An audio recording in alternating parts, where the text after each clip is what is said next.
We are upstairs in the art room. I found something creepy I would like to show you. There's no one here. Only pre-K, kindergarten, and first grade are here. But let me show you. Are you ready? Don't be scared. Are you sitting? Are you sure you're ready? It's a mummy. Look, it has a head. It has eyes. It has a mouth. It has bandages and arms and a body and legs and feet. Can I show you how to make this? We're going to make a smaller one. It's pretty fun. Let me show you the back of this zombie. He means mummy. To touch it. I'll flip it over. Look, the arms are attached up at the back of the shoulders, up at the torso. The head is an oval shape. The legs go right to the body, the torso. And then those bandages are just wrapped. They're put on horizontally, straight across, back and forth like that. But on the arms, we're putting them straight up and down like that. So let's make one of these. We call it a mummy. It's from Egypt. Maybe it was a pharaoh or someone very special. So I have my mummy on the operating table. I mean the art room table. And this is a big mummy. And I wanted to show you, those of you at home or at school, I'm going to start out with a 9 by 12 piece of paper. Fold this in half so I have all the parts. And I'm folding this half again in half. So it's in quarters, 4 equal parts. Now, that I have this, I can cut these apart or I can tear these apart, but it's very easy to cut on this line that you folded. Cut this line apart. Now I have 2, 1/2 of the paper, and then I've cut that and I have the other 2. So that's 4 parts. What I need is 1 oval for the head. So you could draw that if you wanted to, or just cut it. We want the head. There's the 1 piece. And then we want kind of legs. Kind of leg shapes. This one I'm doing a little different than the ones we usually do together. Just making it easy. This one we're going to cut about like this. And that is the body or the torso. And then we need arms. Giving it little thumbs. This one, thumb. And one way to make this really easy is fold this in half and just cut this together. There we go. I'm cutting around it. I'm going to see the back of it, so it's okay. We don't want to leave the marking on the side. We're making an Egyptian mummy today. The fun part will be putting on the bandages. So there's my mummy hands. Let's get the body cut out. I like to cut the shoulders off so they're rounded. And then this torso. So the arms are going to go on the back like this, however you would like them to go. But up at the top, make sure. And then we want the legs to go underneath.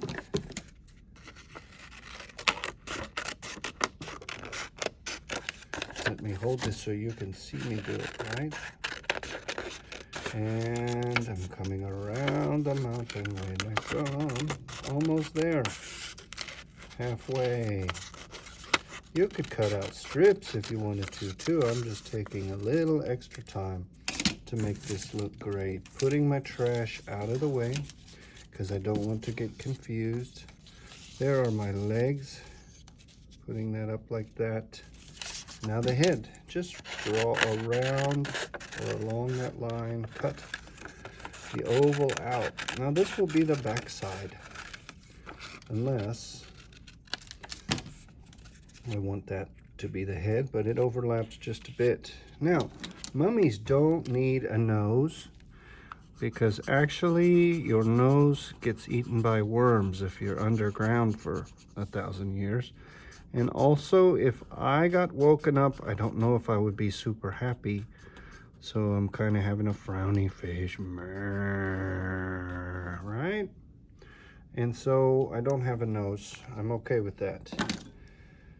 because that, I think, is the first thing that the worms will want to eat. I'm kidding. I'm not sure. I don't know any of this.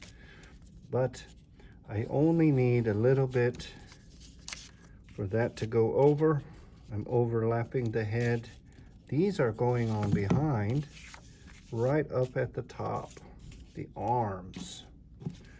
And this arm, just a little glue right there. This is going to go behind and overlap by the, right up here. So I have my mummy built. There's my mummy man. Now I need to wrap it with bandages. I'm using this tan paper.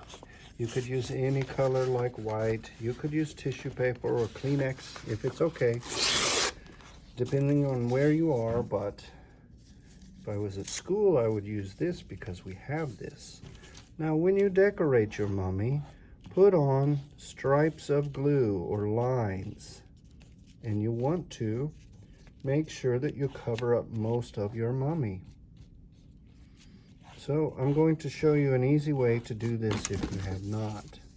Some of the bandages are ripped looking, and that looks great.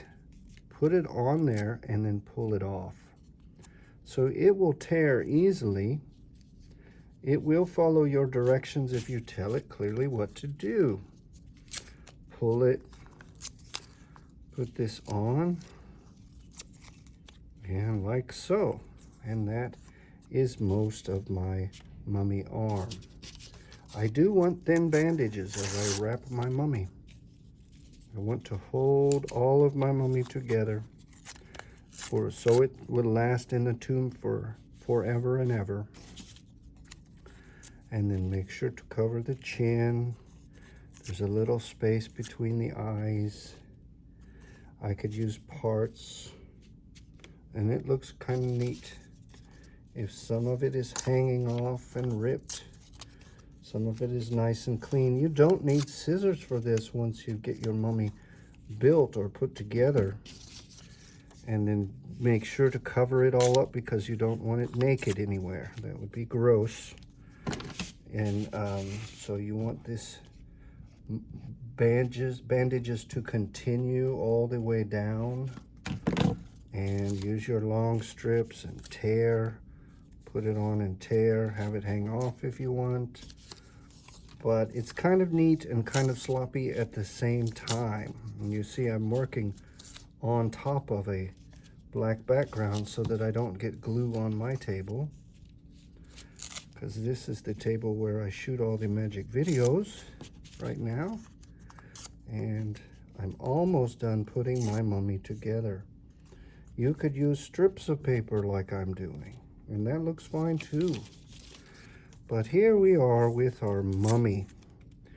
If you get time, you could look up Egyptian hieroglyphic. You could use this mummy for a Halloween decoration, or it is just a historical project of an Egyptian mummy on how they would bury their pharaoh or their king or queen. So I have my little mummy and I have my big mummy. Look at the scale and size difference. It's up to you which size you would want to make. If you have the paper, you could do this. I hope you enjoy making a mummy. Please send me a picture of your mummy. You will need construction paper from time to time, so go to the dollar store and get some construction paper. You could use tan, like I did, and brown for the mummy body, and you can draw in the eyes and mouth. You don't need a nose. If you want to add a golden crown or any kind of decoration, that would be great. Please send in your picture of the mummy. Thank you very much.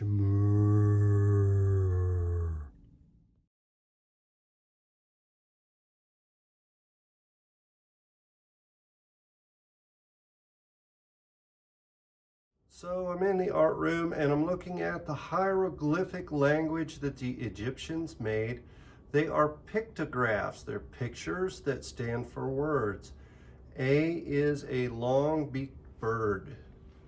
I'm trying to get in this without my shadow in the picture, but we're working with technology here today.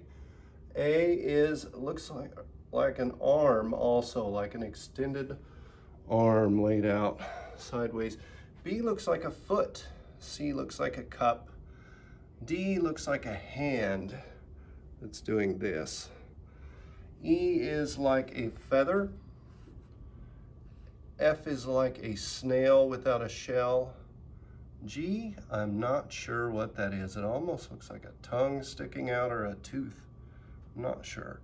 H is an open square with an extra side. P is a square going out of order. Let's go back to H. 3 circles like a snowman on an X. And then another, it looks exactly the same, E and I. Check this out, E and I. And then J and K. J is almost a snake or an eel. K is the same sound as C, cup. And then L is lion. M is some kind of bird with tall ears, almost an owl, but I don't know if they had owls over there. N is a zigzag line. O is kind of a noose or a rope shape. P is a square. Q is a piano shape or a foot or a boot shape. R is a squashed oval like an eye. S is 2 circles that are together with strings on the sides or lines. D looks like a taco, or a T looks like a D on its back, but its letter T, let's call it taco. And then there's a baby bird for U. And then there's another snail. Where did we see that? F and V have the same marking, so it's a little confusing. W is a baby bird, like U. Maybe that was the same sound for them. 2 feathers or flags for Y, and 1 hook, like a shepherd's hook, for a Z. All right, let's get a good photo of this backing up. And I'll post this photo too. Please put your first name or your last name on your mummy. Decode the alphabet. So if my name started with A, I would draw this bird. And then J onto this snake, and so on. So spell your name out with these symbols as best you can. This should be fun. Egyptian hieroglyph on your mummy. That's the other part of the mummy assignment.